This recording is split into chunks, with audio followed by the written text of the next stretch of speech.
توشہ خانہ 2 کیس آج ہی بہت بری طرح سے زمین بوس ہو کے دفن ہو چکا ہے۔ عمران خان صاحب اور ان کی اہلیہ بشرا عمران کے اگینسٹ ایک دفعہ پھر اڈیالہ جیل کے اندر توشہ خانہ 2 ٹرائل بڑی تیزی سے چل رہا ہے۔ آج صبح 10 بجے پروسیڈنگز کا آغاز ہوتا ہے اور شام 6 بجے تک یہ پروسیڈنگز چلتی ہیں۔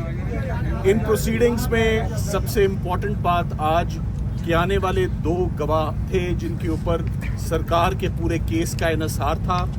ایک گواہ سہیب عباسی جو اپریزر ہے، اور ایک انعام اللہ شاہ جو ہر کیس میں عمران خان صاحب اور ان کی اہلیہ کے خلاف جھوٹا گواہ بنا کر پیش کیا جاتا ہے۔ ان دونوں گواہان کے اوپر آج بہت مفصل جرح ہوئی، جس کے بعد میں آپ کو یہ بتا سکتا ہوں کہ توشہ خانہ 2 کیس آج ہی بہت بری طرح سے زمین بوس ہو کے دفن ہو چکا ہے۔ یہ ہمارے جو 2 بہت سینئر وکلاء ارشد تبریز صاحب اور حسین مفتی صاحب، جنہوں نے عمران خان صاحب اور بشرا عمران کے بہاف پر آج کی ہونے والی پروسیڈنگز میں کراس ایگزامن کیا، ان گواہان کی کریڈیبلٹی، ان کی ٹرسٹ وردینس بالکل آج زیرو ہو گئی کورٹ کے آگے جو انہوں نے آج بیان دیا۔ میں آپ کو یہ بتاتا چلوں کہ عمران خان صاحب کے خلاف توشہ خانہ کیس میں سب سے عجیب و غریب بات یہ ہے کہ یہ قسطوں میں پروسیکیوشن ہو رہی ہے۔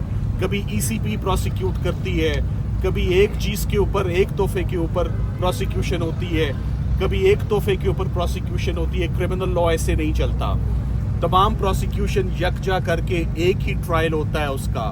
اس سے نہ صرف نیشنل ایکسچیکر کا نقصان ہے، جیل کا نقصان ہے، کورٹ کا نقصان ہے، اور سائل کے اوپر آپ دیکھیں عمران خان صاحب کے اوپر میں بار بار کہتا ہوں کہ نہ لیگلی پاسبل ہے، نہ for a human being possible ہے کہ وہ اتنے مقدمات کی پیروی کرے، اتنے مقدمات میں وکیل انگیج کرے، اور ایک کے بعد ایک کیس جو ہے وہ it's a never ending story. So افسوس کی بات یہ ہے کہ عمران خان صاحب کے اوپر صرف ایک کیس اس وقت بقایا ہے، ان کی اور ان کی اہلیہ کے اوپر، اس کا نام القادر ٹرسٹ ہے۔ القادر ٹرسٹ کے اوپر ہم پوری گرمیوں کی چھٹیاں انتظار کرنے کے بعد آج سے 5 دن پہلے اسلام آباد ہائی کورٹ میں جب بالآخر پہنچ ہی جاتے ہیں، اور بالآخر جب ہمارے کیسز لگا ہی دیے جاتے ہیں، تو پھر بھی القادر کے کیس میں تاریخ نہیں دی جاتی۔ یہ افسوس کی بات یہ ہے کہ جب خواتین کے کیسز کو بہت پریورٹی حاصل ہے، ہمیشہ سے ججز نے بڑا سافٹ کارنر رکھا۔ بشرا عمران کے کیس میں ضمانت مانگتے ہوئے، اس کی ہیئرنگ مانگتے ہوئے، ضمانت مانگتے ہوئے نہیں، ضمانت کی ہیئرنگ مانگتے ہوئے ہمیں آج 7 مہینے ہو گئے۔ جنوری کی سزا ہے، یہ سپٹمبر ہو گیا ہے، اور ابھی تک یہ ہیئرنگ ہمیں فکس نہیں کی جا رہی، ابھی تک تاریخ نہیں دی جا رہی۔ یہ بہت افسوس کی بات ہے۔ ججز کی تعداد بھی ہے، موقع بھی ہے، دستور بھی ہے، اصول بھی ہے کہ خواتین کے کیسز کو تو کم از کم سنا جائے، مگر ان کا کیس بھی نہیں سنا جا رہا۔ عمران خان صاحب بڑی دلیری سے ایک کے بعد ایک کیس کو فیس کرتے آ رہے ہیں۔ کیسز نہیں ختم ہو رہے، کیسز ایک ختم ہوتا ہے تو دوسری سزا کا بندوبست کر دیا جاتا ہے۔ یہ پیٹرن آپ اڈیالہ جیل اور اٹک جیل سے آپ 2-2.5 سال سے آپ دیکھتے چلے آ رہے ہیں۔ تقریباً 800 دن ہو گئے ہیں عمران خان صاحب کو جیل میں۔ عمران خان صاحب نے چیف جسٹس صاحب سے بھی اپنی اپیل کی کہ ان کو صرف اور صرف عدالتوں سے سنوائی چاہیے اور کچھ نہیں چاہیے۔ انصاف ہم خود لے لیں گے، صرف ہمارے کیسز فکس کیے جائیں۔ ہمارے کیسز نہیں فکس کیے جا رہے، القادر کا کیس فکس نہیں کیا جا رہا۔ یہ جو آج کیس توشہ خانہ کا ہم کر کے آئے ہیں، اس میں آج 8 مہینے ہو گئے ہیں ہمیں ارلی ہیئرنگز دیتے ہوئے۔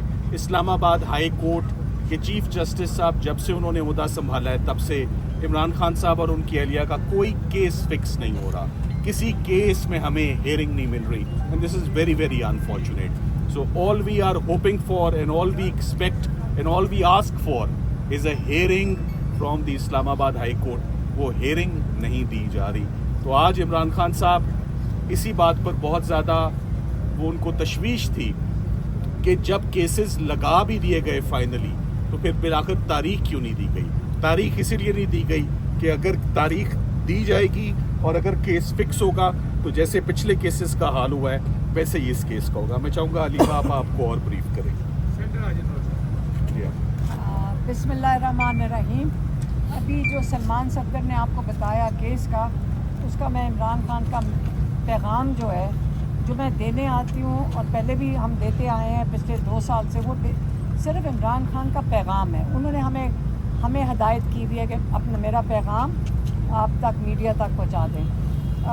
آج عمران خان نے واضح طور پہ یہ بات کی اور آپ نے سلمان صفدر سے بھی سن لی ہوگی کہ آج جب کیس ختم ہو گیا تھا، جو گواہ ایک جھوٹا ثابت ہو گیا تو اس کی انہوں سے پوچھا کہ اس کا کیا سزا ہوتی. کتنے سال سزا ہے؟ 7 سال سزا ہے. 7 سال. جھوٹ بولنے کے اوپر 7 سال سزا گواہ کو ملنی چاہیے تھی. الٹا عمران خان کا کیس پھر بھی چل رہا ہے. آج تو ختم ہو جانا چاہیے تھا. جج صاحب کو تو اسی وقت کہنا چاہیے تھا جج کیس ختم ہو گیا. اس پہ عمران خان نے آج کہا ہے کہ اس وقت عمران خان کا ٹرائل سول ٹرائل نہیں چل رہا. اس وقت عمران خان کا ٹرائل ملٹری ٹرائل چل رہا ہے.